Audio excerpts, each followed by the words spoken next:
Hello everyone, my name is Ankit and in this video we are discussing about the all agriculture engineering और उसमें सभी जो main important जो topics हैं उनको कवर करने की पूरी कोशिश करेंगे। और जो मेरे नोट्स हैं मैं उन्हीं को पीपीटी के रूप में आप सभी के सामने रिप्रेजेंट करने की कोशिश करी है। तो ये जो अपनी पीपीटी है मैंने इसको स्लाइड्स के रूप में कंप्लीट बना लिया है और ये सभी स्लाइड्स में आपके नोट्स भी आप देख सकते हो कि आपने कैसे कैसे रिवाइज़ किया है। और मैं इस एजम्पशन पे इस लेक्चर को कंटिन्यू करूँगा कि आपने पहले ही सारी चीज़ें पढ़ ली हैं, वो जो नोट्स हैं आपके, तो मैं शॉर्ट में बताने की कोशिश करूँगा। तो सबसे पहला अपना जो सब्जेक्ट है एग्रीकल्चर इंजीनियरिंग, तो इसके बारे में जो इम्पोर्टेंट पॉइंट है वो सबसे पहला पॉइंट ये है कि 2013-14 में जो फार्म अवेलेबिलिटी थी वो per hectare 1.84 kilowatt per hectare थी, बट इन 2022 में जो इंक्रीज़ होके 4 किलोवाट पर हेक्टेयर हो चुकी है। अभी नेक्स्ट जो इम्पोर्टेंट पॉइंट है वो है कि जो एक पेयर ऑफ बुलक है वो कितनी पावर जनरेट करता है। तो एक पेयर जो है वो मिलके 1 HP जनरेट करता है और वो 2 हेक्टेयर लैंड के लिए कमांड एरिया कंप्लीट करता है फार्म वर्क के लिए। सो नेक्स्ट थर्ड पॉइंट है पावर टिलर।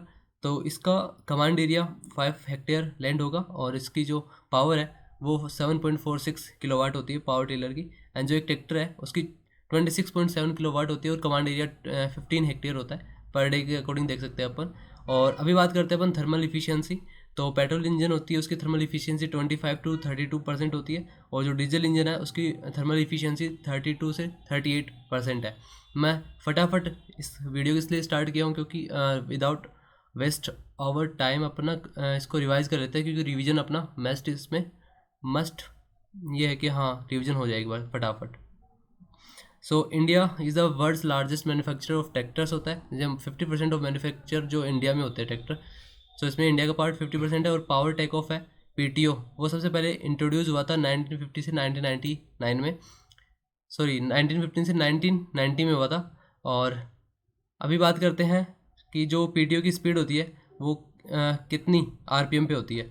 तो 540 प्लस माइनस 10 आरपीएम पे इसकी स्पीड रहती है। और ये जैसे लोड वगैरह आता है जो ट्रैक्टर पे, तो इसकी पीटीओ पे जो स्पीड है 540 से लेके 1000 आरपीएम हो जाती है।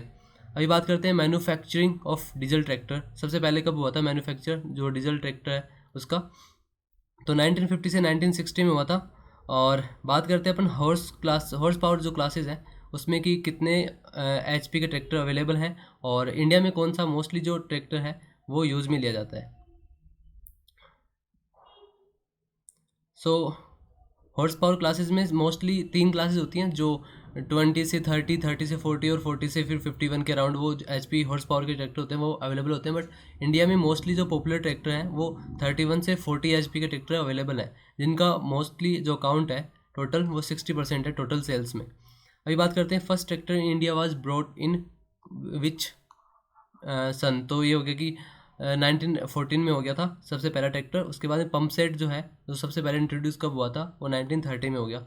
और ट्रैक्टर मैन्युफैक्चरिंग है स्टार्टेड कब हुआ था वो 1960 से 61 में हो गया था। एमएस आइसर जो गुड अर्थ कंपनी है उसके द्वारा पहला ट्रैक्टर वो मैन्युफैक्चर किया गया था।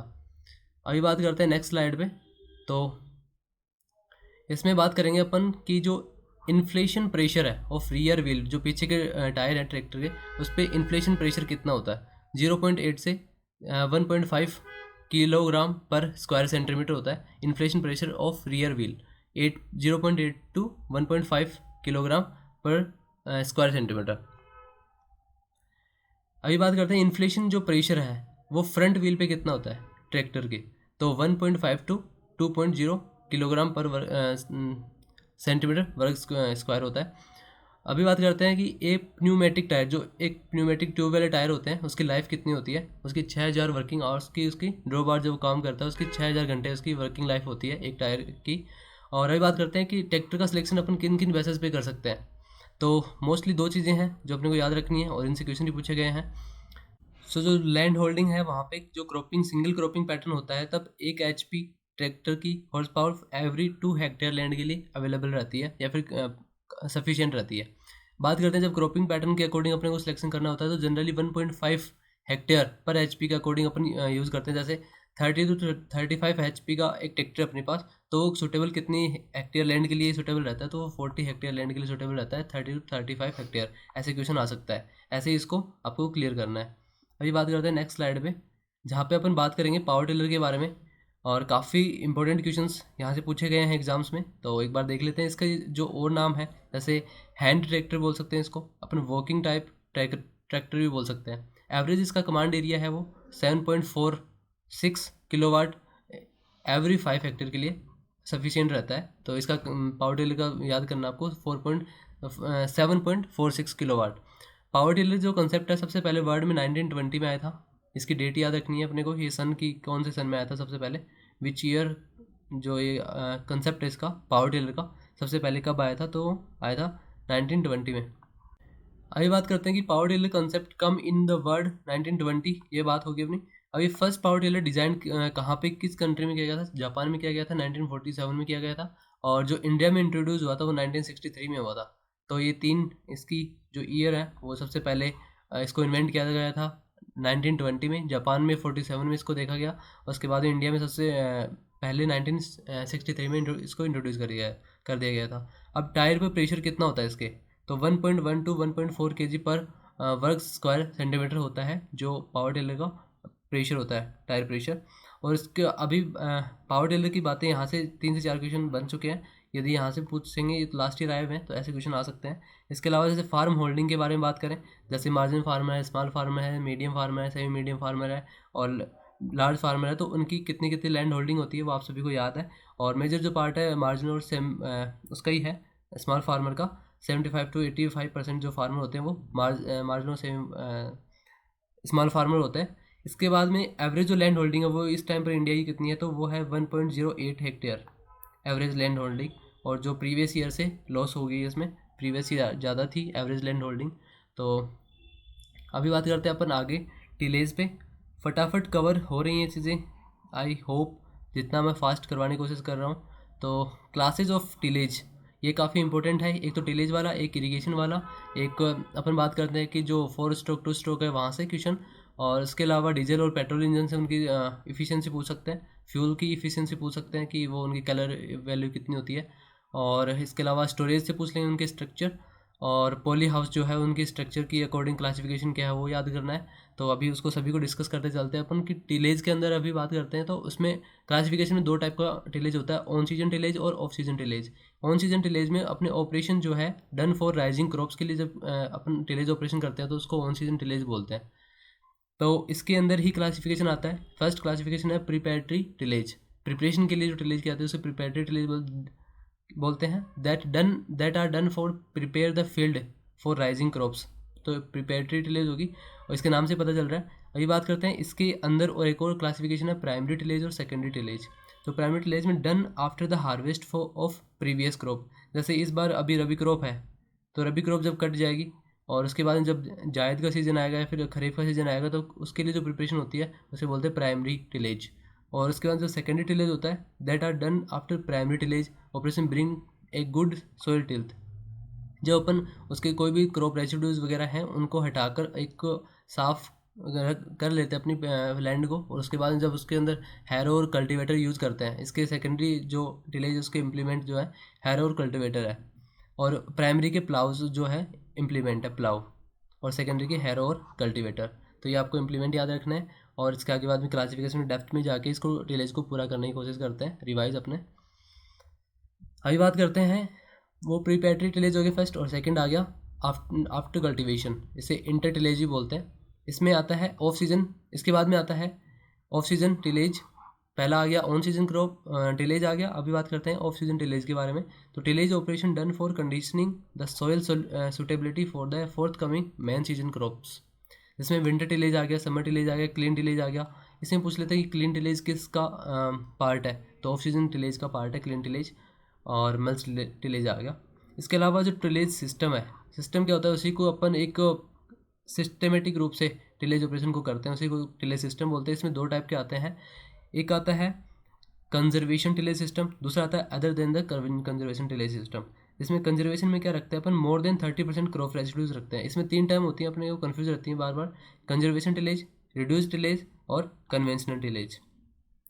तो इन सभी के बारे में अपने को एक एक टर्म याद रखनी है कि कंजर्वेशन जो होता है, कंजर्वेशन किस चीज़ का करता है कि अपन जहाँ पर ज़्यादा से ज़्यादा क्रॉप रेसिड्यूज रहते हैं फार्म फील्ड पर, तो उनको अपन स्टोरेज वहाँ पे रहता है कि उनसे जो ऑर्गेनिक मैटर वगैरह बनाने में सुटेबल रहता है, उसे बोलते हैं कंजर्वेशन की, उसे कंजर्व कर सकते हैं अपन सारे फील्ड को।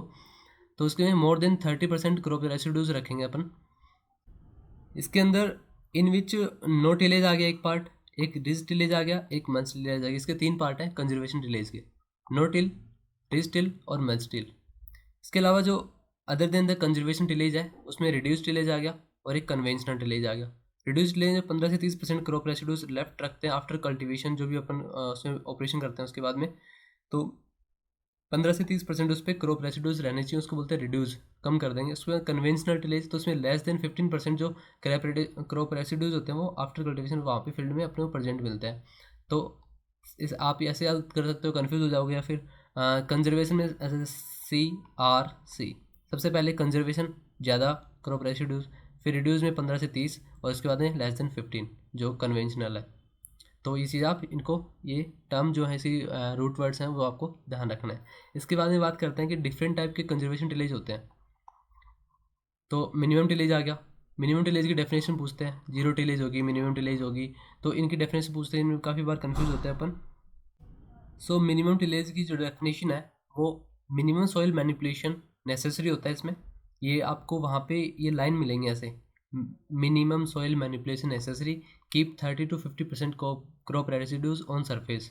जहाँ पे ये टर्म दी होगी वहाँ पे मिनिमम टिलेज उसका ऑप्शन सही होगा। उसके बाद में मल्च टिलेज आ गई, रोटी टिलेज, ये तो इनके नाम से पता चलता है कि इसमें क्या क्या क्या चीज़ें होती हैं। इसके बाद जैसे डेप्थ ऑफ प्लाविंग, जब अपन टिलेज करते हैं तो इनकी डेप्थ क्या रखते हैं अपन, तो इसके बारे में बात करते हैं।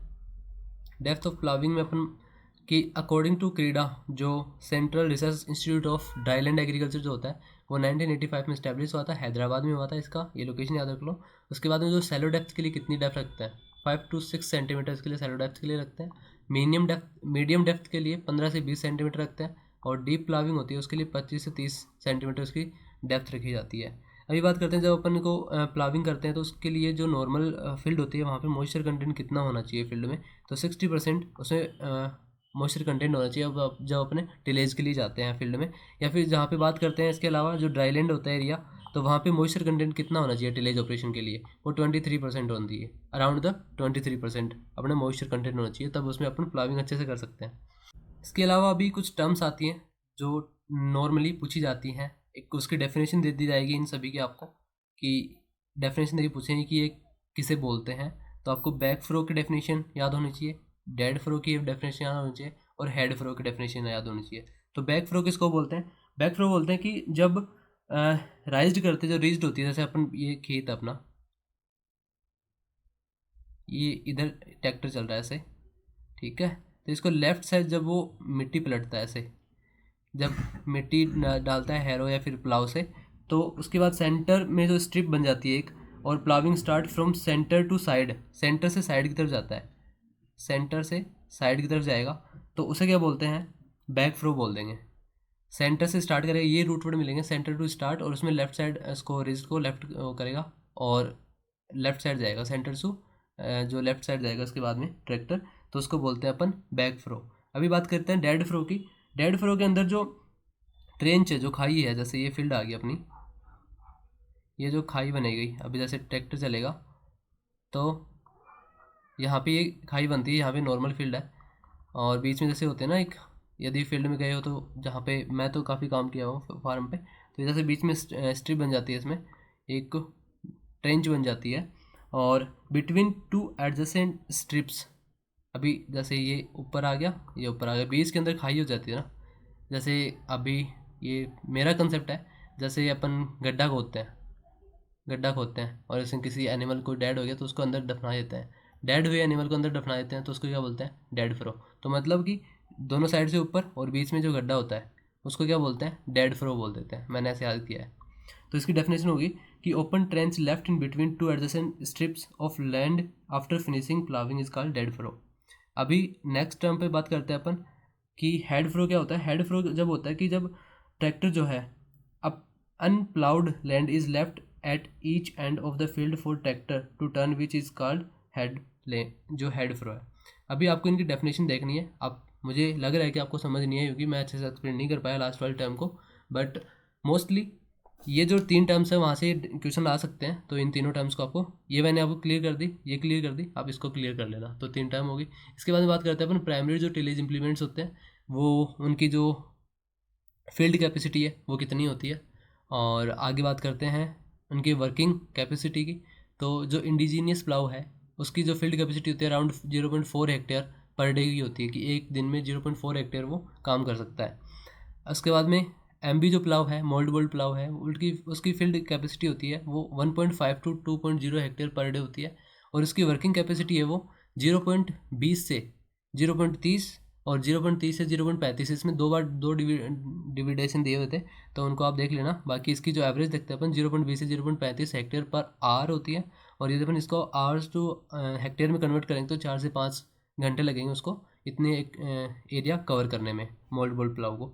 उसके बाद में देसी पुलाव होता है, तो इसके अंदर एंगल पूछ लेंगे अपने को, डिस्क एंगल कितना होता है। उसके बाद में टिल्थ एंगल कितना होता है जो डिस्क पुलाव का। तो ये सभी को याद है, काफ़ी टाइम से पढ़ते आ रहे हैं अपन। तो इसका 40 टू 45 डिग्री इसका डिस्क एंगल होता है और टिल्थ एंगल 15 टू 20 डिग्री होता है।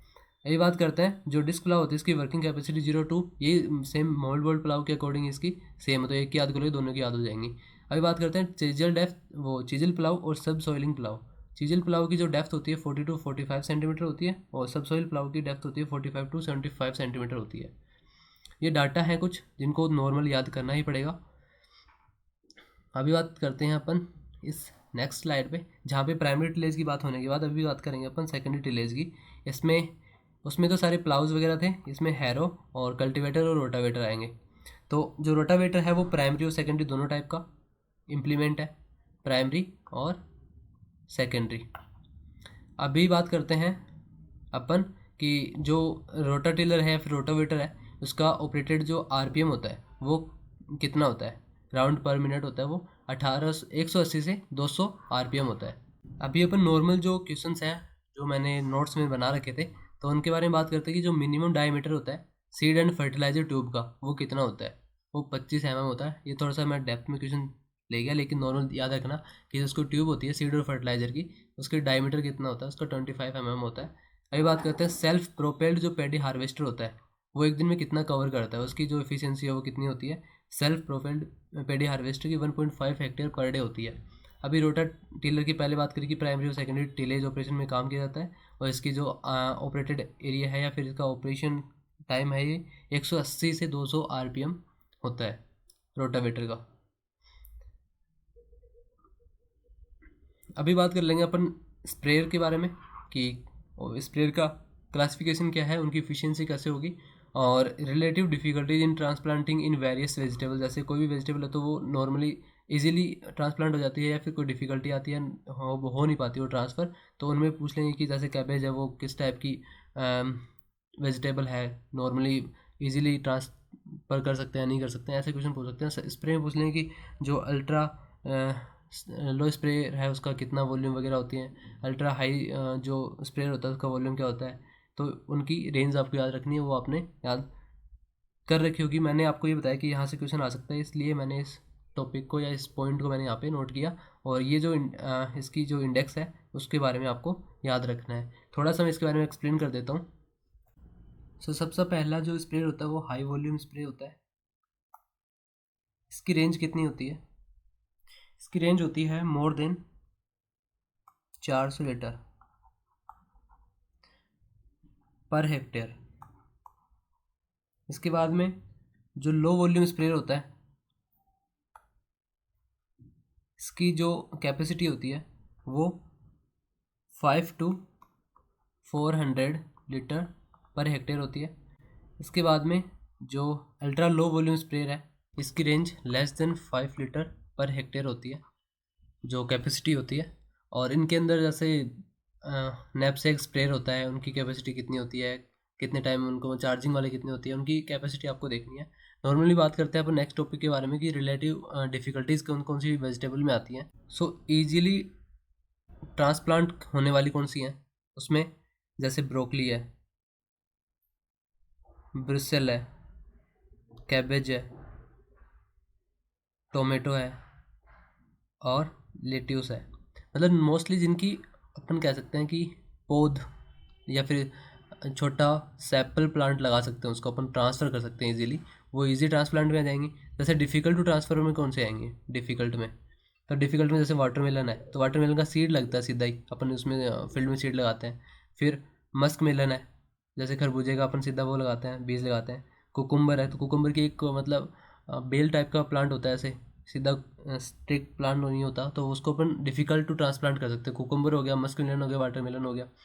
इसके अलावा स्क्वैश हो गया, तो डिफ़िकल्ट में आ गए। ईजी में ब्रोकली आ गई, कैबेज आ गई, टोमेटो आ गया, लेट्यूस आ गया, ब्रुसेल आ गया। अब मीडियम डिफ़िकल्टी वाले में कौन से आते हैं, कॉलीफ्लावर। अब कॉलीफ्लावर मीडियम डिफ़िकल्टी में और इजी वाले में कैबेज, तो इनमें डिफरेंस याद रखना थोड़ा सा। उसके बाद में ऑनियन मीडियम में आ गया और पेपर ये मीडियम में आ गए। तो ये सब वेजिटेबल, इनका थोड़ा सा आपको ये देखना है कि क्लासिफिकेशन जिसमें कंफ्यूज नहीं हो। फिर अभी अपन बात करते हैं क्लासिफिकेशन ऑफ हीट इंजन्स जो भी हैं, उनका क्लासिफिकेशन किस किस बेसिस पे किया गया है और इसमें मोस्ट इंपॉर्टेंट क्या चीज़ होने वाली है। तो बेस्ड ऑन कम्ब्यूशन पे जो फ्यूल है वो एक्सटर्नल और इंटरनल कम्ब्यूशन इंजन वाले होते हैं। जैसे एक्सटर्नल जहाँ पे इनमें जो फ्यूल है वो एक्सटर्नली कम्ब्यूशन होता है, किसी में इंटरनली होता है, तो इनको दो भागों में डिवाइड कर दिया। इसके बाद में जो फ्यूल यूज़ करते हैं, जैसे डीजल इंजन हो गया, पेट्रोल इंजन हो गया, गैस इंजन हो गया। फिर based on the ignition of fuel, तो स्पार्क इग्निशन हो गया या फिर कार्बोरेटर टाइप का हो गया। उसके बाद कंप्रेशन इग्निशन हो गया, जिसको इंजेक्टर टाइप इंजन भी बोलते हैं। तो फोर्थ हो गया बेस्ड ऑन वर्किंग साइकिल, तो 4 स्ट्रोक हो गया, 2 स्ट्रोक हो गया। इनका क्लासिफिकेशन है कि हीट इंजन का जो भी क्लासिफिकेशन है वो 4 भागों में बांटा गया है। आइए पहले बात कर लेंगे अपन की कंपेरिजन बिटवीन 2 स्ट्रोक और 4 स्ट्रोक में क्या क्या कंपेरिजन होता है। इसमें क्रैंकशाफ्ट एक बार राउंड करती है और इसमें क्रैंकशाफ्ट 2 बार राउंड करती है। मोस्टली एक तो ये हो गया इसमें डिफरेंस। इसके अलावा स्पीड इंजन का हो गया कि स्पीड की इसमें जो बात करते हैं 4 स्ट्रोक की, तो इसमें सभी टाइप की स्पीड पॉसिबल होती है। और जो 2 स्ट्रोक होते हैं उसमें हाई स्पीड वाले इंजन को यूज़ में किया जाता है। और इसमें आपको मतलब डिफरेंस देखना है नॉर्मली कि इसकी चीज़ें इसमें जैसे 4 स्ट्रोक 2 स्ट्रोक की चीज़ें 4 स्ट्रोक में नहीं करो और 2 स्ट्रोक की 4 स्ट्रोक में नहीं करो। भाई वो रिवाइज़ करने से मतलब इसको बार मैं रिपीट करूँगा तो भी आपको वही चीज़ें याद होने वाली हैं, तो वही नॉर्मल चीज़ें हैं। इसके अलावा 2 क्वेश्चन ऐसे ही इसमें इंपॉर्टेंट है कि फ्लाई व्हील के लिए, फ्लाई व्हील है वो किससे बना होता है, वो कास्ट आयरन से बना होता है। और जो क्रैंकशाफ्ट होती है वो ड्रॉप फोग्ड स्टील या फिर कास्ट स्टील से बनी होती है। ये दो इनके जो मैन्युफैक्चरिंग है वो किस मटेरियल से होता है, तो क्रैंकशाफ्ट और फ्लाईव्हील दोनों का याद रखना है। इसके बाद में जो डीजल इंजन है और पेट्रोल इंजन है, इन दोनों के बीच में क्या कंपैरिजन है कि डीजल इंजन में क्या क्या चीज़ें होती हैं, पेट्रोल इंजन में क्या चीज़ें होती हैं। सबसे पहले तो इनके अंदर कंप्रेशन रेशियो का ही हो गया। 4 स्ट्रोक का कंप्रेशन रेशियो या फिर सॉरी डीजल इंजन का कंप्रेशन रेशियो 14:1:22:1 होता है डीजल इंजन का। और पेट्रोल इंजन का जो कंप्रेशन रेशियो है वो कितना होता है, 5.5:1:8:1 होता है। कंप्रेशन ये रेशियो याद करना है। उसके बाद में जो डीजल इंजन होता है उसमें नो कार्बोरेटर, कोई कार्बोरेटर नहीं होता। और इसमें जो पेट्रोल इंजन है उसमें कार्बोरेटर होता है। और इसके अलावा diesel engine diesel oil use किया जाता है, इसमें पेट्रोल इंजन यूज़ किया जाता है। इसके अलावा जो थर्मल इफिशियंसी है जो पहले मैंने बताई, तो डीजल इंजन की थर्मल इफिशियंसी 32 से 38 होती है। जैसे इसकी थर्मल इफिशियंसी ज़्यादा है वैसे इसका कंप्रेशन रेशियो ज़्यादा होगा। इसकी थर्मल इफिशियंसी कम है तो इसका जो कंप्रेशन रेशियो है वो भी कम होगा। तो ऐसे याद कर सकते हो। इसके अलावा फ्यूल इंजेक्टेड बाई पम्प्स, जो डीजल इंजन होता है उसमें फ्यूल जो है इंजेक्ट किया जाता है। और जो पेट्रोल इंजन होता है उसमें कार्बोरेटर के द्वारा फ्यूल को कंज्यूम किया जाता है। ये मोस्टली जो डिफरेंसेस है कंपेरिजन है वो हैं, तो 2 या 3 चीज़ें तो आपको याद रखनी है। इसके अलावा इंपॉर्टेंट प्रॉपर्टीज़ ऑफ फ्यूल के बारे में जो चीज़ें हैं कि उसकी कैलोरीफिक वैल्यू कितनी होती है और थर्मल इफिशिएंसी कितनी होती है, मोस्टली क्वेश्चन आया हुआ है तो इसी को अपन एक बार रिवाइज कर लेते हैं। तो लाइट डीजल ऑयल होता है, उसकी कैलोरीफिक वैल्यू 10,300 किलो कैलोरी पर केजी होती है। और हाई स्पीड डीजल जो ऑयल है उसकी कैलोरीफिक वैल्यू 10,550 किलो कैलोरी होती है। और पावर केरोसिन होता है, उसका जो कैलोरीफिक वैल्यू है 10,850 किलो कैलोरी पर केजी होता है। इसके अलावा जो पेट्रोल है उसकी कैलोरीफिक वैल्यू 11,100 किलो कैलोरी पर केजी होती है। तो इनका आपको डिफरेंस देखना है। जैसे पेट्रोल का हाईएस्ट है इसमें, 11,100। इसके अलावा उसके बाद में बात करते हैं पावर केरोसिन की, तो केरोसिन की भी 10,850 होगी। इसके अलावा हाई स्पीड डीजल ऑयल की 10,550 सबसे कम होगी। इसमें लाइट डीजल ऑयल की, लाइट वाला आगे सबसे कम होगी इसकी। बात करते हैं पेट्रोल की, जो थर्मल एफिशिएंसी पहले बात करी वो कम होती है 25 से 32, और जो डीजल होती है उसकी थर्मल एफिशिएंसी 32 से 38। अभी मूव करते हैं नेक्स्ट स्लाइड पे, और मैंने जल्दी से जल्दी करवाने की कोशिश करी है। अभी ये जो टर्म्स हैं इनसे क्वेश्चन सीधा पूछ लेंगे डेफिनेशन देके कि ये किसको बोलते हैं, तो इनकी डेफिनेशन एक बार अपन रिवाइज कर लेते हैं। इसके अलावा ये जो लास्ट वाली लाइन है वो जीरो टिलेज सेव करता है इरीगेशन वाटर को बाई 30 to 40%। अपन जब जीरो टिलेज यूज़ करते हैं फार्म पे, तो वहाँ पे 30 to 40% जो इरीगेशन वाटर है उसकी सेविंग हो जाती है। सो जो IHP है उसको बोलते हैं इंडिकेटेड हॉर्स पावर, और ये होती है कि पावर जनरेटेड इन द, जो पावर है generated in the engine cylinder and receive by the piston. It's power developed in the cylinder without accounting friction loss. इसमें कोई फ्रिक्शन लॉस नहीं होता, और सिलेंडर के अंदर जो पावर जनरेट की जाती है वो रिसीव की जाती है पिस्टन के द्वारा। नॉर्मल सा काम होता है इंडिकेटेड हॉर्स पावर का, कि जो सिलेंडर के अंदर पावर जनरेट हुई है वो इन मतलब पावर जनरेट होती है इंजन के सिलेंडर पावर के इसके सिलेंडर इंजन के अंदर, और उसको रिसीव किया जाता है पिस्टन के द्वारा। ये हो गया इंडिकेटेड हॉर्स पावर। मोस्टली इनकी आपको फुल फॉर्म भी याद रखनी है, कि फुल फॉर्म भी पूछ सकते हैं। उसके बाद में BHP हो गया, तो BHP की ब्रेक हॉर्स पावर हो गए। It is the power delivered by the engine at the end of crankshaft, it measures by dynamometer. तो जो ब्रेक हॉर्स पावर है इसकी जो डेफिनेशन वो देगा कि डिलीवर जो पावर है वो डिलीवर कर दी जाएगी इंजन को eight the end of crankshaft. Crankshaft के एंड पे जब पावर को डिलीवर करते हैं उसको ब्रेक हॉर्स पावर बोलते हैं। फिर DBHP क्या होता है? DBHP होता है draw bar horse power. It is the power of a tractor measured at the draw bar of a tractor. It मतलब कि power of a tractor measure by the draw bar. इसमें mostly जो term देती कि draw बार के द्वारा power को major किया जाएगा। And it is the power which available for pulling loads. जब कोई लोड अपने को पुल करना होता है तो वहाँ पे DBHP यूज़ किया जाता है लोड को पुल करने के लिए। It's account 50 to 55% of engine power. जो ड्रॉ बार हॉर्स पावर होता है वहाँ पे उसमें सीधा क्वेश्चन पूछते हैं कि 50 से 55% जो एनर्जी है, ऐसे पूछ लें कि ड्रॉ बार हॉर्स पावर में कितनी एनर्जी कंज्यूम की जाती है, तो 50 से 55% energy draw bar horse power में यूज़ की जाती है, क्योंकि ये लोड उठाने के उसमें काम ही लिया जाता है, तब उसको यूज़ किया जाता है। उसके बाद हम करते हैं FHP। तो फ्रिक्शनल हॉर्स पावर जो होता है, it is the power required to run the engine at given speed without producing any useful work. It's represent the friction and pumping loss of an engine.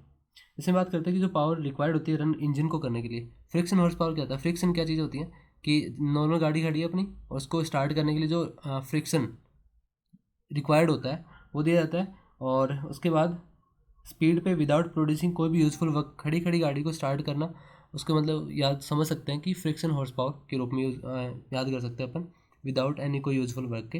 उसके बाद PTO जो horse power होती है, इसमें power deliver by the tractor through the PTO shaft. जो PTO shaft पीछे लगी होती है उसमें ट्रैक्टर द्वारा पावर को ट्रांसफ़र किया जाता है। और इसमें जो अराउंड ट्रैक्टर की जो इंजन पावर है वो 80 to 85% पावर यूज़ होती है। तो ये दो डाटा आपको याद रखना है। DBHP में 50 से 55% और PTO HP में 80 से 85%, और लास्ट वाला अपन ने कर लिया है। अभी चलते हैं अपन नेक्स्ट स्लाइड पे, और ये अपनी मोस्ट ऑफ स्लाइड ख़त्म होने वाली हैं। और अभी स्टोरेज के बारे में बात कर लेते हैं। ये लास्ट सेकंड लास्ट हो गया, फिर हाँ लास्ट स्लाइड है। तो मोस्ट ऑफ द अपने एग्रीकल्चर इंजीनियरिंग को अपने रिवाइज करने की पूरी कोशिश करिए शॉर्ट टाइम में, और कुछ रह गया हो तो आप उसको थोड़ा सा देख लेना जो खुद के डाटा लिखे हुए हैं। बट मेरा था कि मैं आपका रिवाइज करवा दूँ। अभी अपन बात करते हैं ग्रेन जो स्टोरेज स्ट्रक्चर है, इसमें जो पोस्ट हार्वेस्ट टेक्नोलॉजी है इसमें मोस्टली अपने स्टोरेज के बारे में बात करते हैं। सीधा क्वेश्चन यहीं से पूछ लेंगे कि जो ट्रेडिशनल स्टोरेज स्ट्रक्चर है और इम्प्रूव्ड स्टोरेज स्ट्रक्चर है, तो इनके कौन कौन से पार्ट हैं और कौन कौन से उनकी साइजेस वगैरह क्या है, तो बात कर लेते हैं। सबसे पहले जो ट्रेडिशनल में आते हैं वो बुखारी टाइप आता है। तो बुखारी टाइप की साइज़ कितनी है याद करो। बुखारी टाइप स्टोरेज होता है इसका, ग्रेन स्टोरेज बोल सकते हैं अपन। तो बुखारी टाइप की साइज़ कितनी होती है? बुखारी साइज़ जो टाइप है उसकी साइज़ होती है 3.5 से 18 टन बुखारी टाइप का साइज़ हो गया। बुखारी जो नॉर्मली घरों में मिलती है, ट्रेडिशनल मतलब परंपरागत जो रूप से अपन यूज़ करते हैं उसको। उसके अलावा जो कोठार हो गया, कोठार के रूप में जानते हो आप, इमेजिनेशन कर पा रहे होंगे, उसकी 9 से 35 टन। इसके अलावा इनकी साइज़ देखनी है, जैसे इसकी साइज़ जो बुखारी की वो होती है सिलेंड्रिकल शेप में, और इसकी होती है आपकी बॉक्स के रूप में। और इसके अलावा बात करते हैं मोराई टाइप की, तो मोराई की जो कैपेसिटी होती है 3.5 से 18 टन। और इसके बाद में जो शेप होती है इसकी इन्वर्टेड ट्रंक कोन की टाइप होती है, इसकी इन्वर्टेड ट्रंक कोन, इन्वर्टेड ट्रंक कोन टाइप की होती है। इसके बाद जो मड कोठी होती है, मड कोठी मतलब कि मिट्टी वगैरह से इनसे अपन बनाते हैं, मड कोठी टाइप का, तो उसे उसका जो कैपेसिटी होती है वो 1 to 50 टन होता है। इसके अलावा इसकी शेप कुछ भी हो सकती है, जैसे rectangular shape but cylindrical shape also common in some regions. इसके बाद बैग स्टोरेज, बैग में जैसे बोरे में डाल के अपन स्टोरेज करते हैं, तो बैग स्टोरेज आगे इसकी 25 से 500 टन ग्रेन को अपन स्टोरेज करते हैं। अभी बात करते हैं जो इम्प्रूव्ड में आते हैं, इम्प्रूव्ड वाले स्टोरेज स्ट्रक्चर में। तो इसमें जैसे पहले ब्रिक्स के द्वारा, ब्रिक्स और सीमेंट बीन से बना देते हैं अपन, जो मतलब पक्का मकान वगैरह कुछ होता है, तो उसकी स्टोरेज जो कैपेसिटी होती है वो 1.5 to 60 टन होती है। अभी बंकर टाइप बना देते हैं अपन बड़ी कैपेसिटी बनाने के लिए, तो लॉन्ग टर्म स्टोरेज के लिए बंकर यूज़ करते हैं अपन। कैप स्टोरेज में जैसे अपन बाहर कोई बोरे वगैरह पड़े हैं तो बाहर ही उनको ढक देते हैं, जैसे एक बड़ी पन्नी से, तो उसकी बोलते हैं अपन cap, cover and plinth storage, CAP, cover and plinth storage बोल सकते हैं कैप स्टोरेज को। ये शॉर्ट पीरियड के लिए किया जाता है, और कैपेसिटी होती है इसकी, जो कैप होता है कैप स्टोरेज, इसकी कैपेसिटी होती है 24 टन। तो मोस्ट ऑफ द अपना स्टोरेज का स्ट्रक्चर था उसको बारे में डिस्कस कर लिया है। बुखारी हो गया, कोठार हो गया, और उसके बाद में मोराई हो गया, मड कोठी हो गया, इन सभी के बारे में बात करी है। इम्प्रूव्ड में जैसे ब्रिक्स वाला आ गया और कैप वाला आ गया, तो सभी के बारे में बात करके, और मैंने सारे रिवाइज करवाने की कोशिश करी है। कुछ चीज़ें रह गई हों तो सॉरी, और कुछ चीज़ें आपकी तरफ से ऐड करवानी हो तो आप कमेंट कर सकते हैं। बाकी मिलते हैं आपको नेक्स्ट वीडियो में, तब तक पॉजिटिव रहें और कंटिन्यू रिवीजन करते रहें। बाय बाय, सी या।